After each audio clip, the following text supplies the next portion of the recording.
नमस्कार दोस्तों। आज के इस वीडियो में हम इंडियन कॉन्स्टिट्यूशन के मेकिंग के बारे में डिटेल में जानेंगे। हम समझेंगे कि कॉन्स्टिट्यूएंट असेंबली कैसे बनी, इसका डिमांड कब और कैसे शुरू हुआ, ब्रिटिश ऑफर्स का क्या रोल था और कैसे हमारा कॉन्स्टिट्यूशन तैयार हुआ। यह सेशन एसएससी और अन्य कॉम्पिटिटिव एग्जाम्स के लिए बहुत इंपॉर्टेंट है, तो वीडियो को एंड तक जरूर देखिए।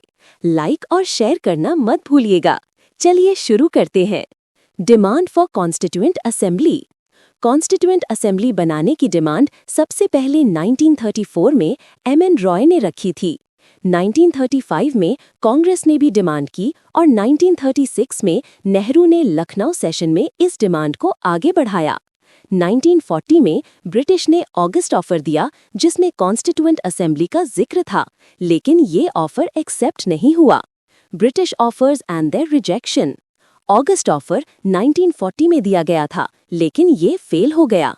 1942 में क्रिप्स मिशन भेजा गया, जो भी फेल हुआ। 1945 में कैबिनेट मिशन आया, जो 1946 में एक्सेप्ट हुआ। ऑगस्ट ऑफर और क्रिप्स मिशन इसलिए रिजेक्ट हुए क्योंकि ये सिर्फ डोमिनियन स्टेटस देना चाहते थे, जबकि कांग्रेस ने पूर्ण स्वराज यानी कंप्लीट इंडिपेंडेंस का डिमांड किया था। डोमिनियन स्टेटस क्या है? डोमिनियन स्टेटस का मतलब है कि इंडिया अपने कानून बना सकता है, लेकिन रूल ब्रिटिश किंग या क्वीन के नाम पर रहेगा। मतलब इंडिया सॉवरेन नहीं होगा। कांग्रेस ने इसे रिजेक्ट कर दिया और पूरी आजादी चाहिए थी। Cabinet mission plan and Muslim league. Cabinet mission plan में पाकिस्तान का जिक्र नहीं था, इसलिए मुस्लिम लीग ने इसे एक्सेप्ट नहीं किया।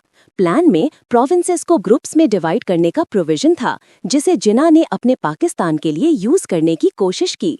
जब नेहरू ने कहा कि ग्रुपिंग कंपलसरी नहीं है, तो जिन्ना ने वायलेंस शुरू कर दी और डायरेक्ट एक्शन डे ऑब्जर्व करवाया। Formation of constituent assembly.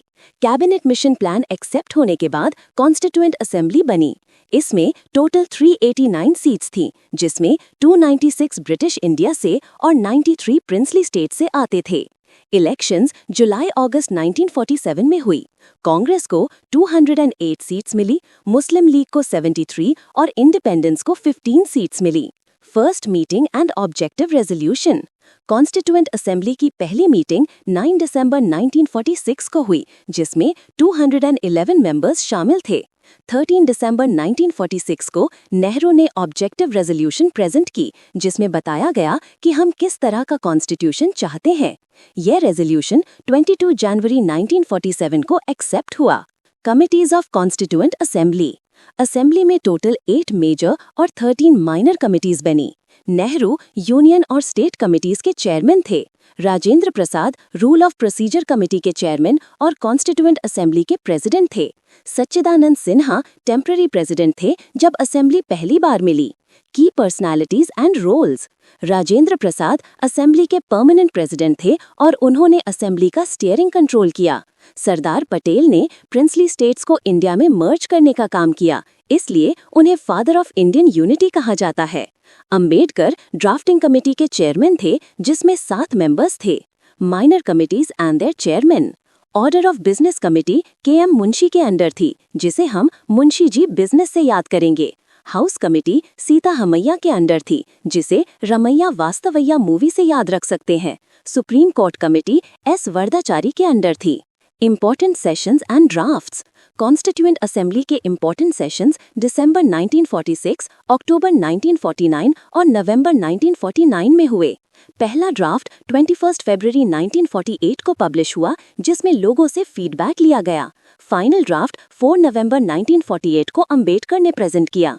Readings in constituent assembly. Readings का मतलब है असेंबली में डिस्कशंस। पहला रीडिंग 4 to 9 नवंबर 1948 तक चला, दूसरा रीडिंग 15 नवंबर 1948 से 17 अक्टूबर 1949 तक और तीसरा रीडिंग 26 नवंबर 1949 को कंप्लीट हुआ। Time, cost and structure of constitution. Constitution बनाने में 2 साल, 11 महीने और 17 दिन लगे। इसका खर्चा 64 लाख रुपए था। जब कॉन्स्टिट्यूशन रेडी हुआ तब उसमें 395 आर्टिकल्स, 8 शेड्यूल्स और 22 पार्ट्स थे। इसका प्रियम्बल भी था। कॉन्स्टिट्यूशन 26 नवंबर 1949 को अडॉप्ट हुआ, जिसे हम संविधान दिवस के रूप में मनाते हैं। Implementation and Republic day. Constitution 26 जनवरी 1950 को लागू हुआ, जो हमारा रिपब्लिक डे है। कुछ प्रोविजंस जैसे सिटीजनशिप, इलेक्शन और प्रोविजनल पार्लियामेंट 26 नवंबर 1949 से ही लागू हो गए थे। 26 जनवरी को इसलिए चुना गया क्योंकि 1930 में कांग्रेस ने पहला इंडिपेंडेंस डे इसी दिन मनाया था। Decoration and calligraphy of constitution. Constitution की डेकोरेशन नंदलाल बोस और बेहूराम मनोहर सिन्हा ने की। कैलीग्राफी प्रेम बिहारी नारायण राजा ने इंग्लिश में और वसंत कृष्ण वैद्या ने हिंदी में लिखी। ये सब बिना किसी पैसे के किया गया था। Important positions and advisors. Sachchidanand Sinha temporary president थे। कॉन्स्टिट्यूएंट असेंबली के लीगल एडवाइजर बेनिगल नारसिम्हा राव थे। ड्राफ्टिंग कमेटी के चीफ ड्राफ्ट्समैन एस.एन. मुखर्जी और सेक्रेटरी एच.वी.आर. अंगार थे। Other contributions of constituent assembly. Constituent assembly ने कॉन्स्टिट्यूशन के अलावा देश के कानून भी बनाए, नेशनल फ्लैग अडॉप्ट किया, कॉमनवेल्थ मेंबरशिप रैटिफाई की, नेशनल एंथम और नेशनल सॉन्ग अडॉप्ट किए। राजेंद्र प्रसाद 24 जनवरी 1950 को कॉन्स्टिट्यूशन पर साइन किया, जिसमें 284 लोगों ने साइन किया, जिनमें 15 महिलाएं भी थीं। Interim government and future lectures. Interim government 2 सितंबर 1946 को बनी थी, जिसके बारे में हम लोकसभा के चैप्टर में डिटेल में पढ़ेंगे। पहली इलेक्शन कब हुई, ये भी हम हिस्ट्री या लोकसभा के पार्ट में देखेंगे। First independence day and symbolism of Republic day. हमने पहला इंडिपेंडेंस डे 26 जनवरी 1930 को मनाया था, इसलिए 26 जनवरी को रिपब्लिक डे के रूप में मनाया जाता है। यह दिन सिंबॉलिक है क्योंकि हमारा कॉन्स्टिट्यूशन बहुत बड़ा है और इसकी डेकोरेशन भी खास है। Decoration and calligraphy of constitution. Indian constitution की डेकोरेशन नंदलाल बोस और बेहूराम मनोहर सिन्हा ने की थी। कैलीग्राफी प्रेम बिहारी नारायण राजा ने इंग्लिश में और वसंत कृष्ण वैद्या ने हिंदी में लिखी थी। प्रेम बिहारी नारायण राजा ने बिना किसी पैसे के ये काम किया था। Important positions in constituent assembly. Constituent assembly के टेम्पररी प्रेसिडेंट सच्चिदानंद सिन्हा थे। Legal adviser J V. मावलंकर थे और कॉन्स्टिट्यूशनल एडवाइजर बेनिगल नारसिम्हा राव थे। ड्राफ्टिंग कमेटी के चेयरमैन एस.एम. मुखर्जी थे, जबकि चीफ ड्राफ्ट्समैन एस.एन. मुखर्जी और सेक्रेटरी एच.वी.आर. अंगार थे। Important dates and contributions of constituent assembly. Constituent assembly ने सिर्फ कॉन्स्टिट्यूशन नहीं बनाया, बल्कि कानून भी बनाए, नेशनल फ्लैग अडॉप्ट किया और 22 जुलाई 1947 को कॉमनवेल्थ मेंबरशिप रैटिफाई की। 24 जनवरी 1950 को नेशनल एंथम और नेशनल सॉन्ग अडॉप्ट किए गए। इसी दिन राजेंद्र प्रसाद ने कॉन्स्टिट्यूशन पर साइन किया, जिसमें 284 लोगों ने साइन किया, जिनमें 15 महिलाएं भी थीं। Commonwealth and interim government.